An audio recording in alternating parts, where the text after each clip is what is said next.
దేవుని నామానికి మహిమ కలుగును గాక.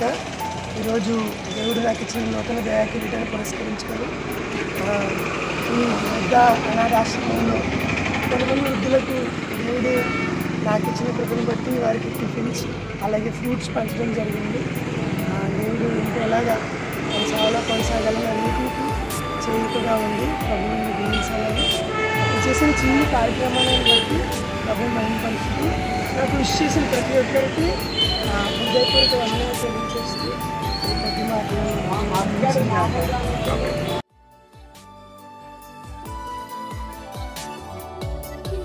బతకాలమంతా నీ నీడలోన దాచా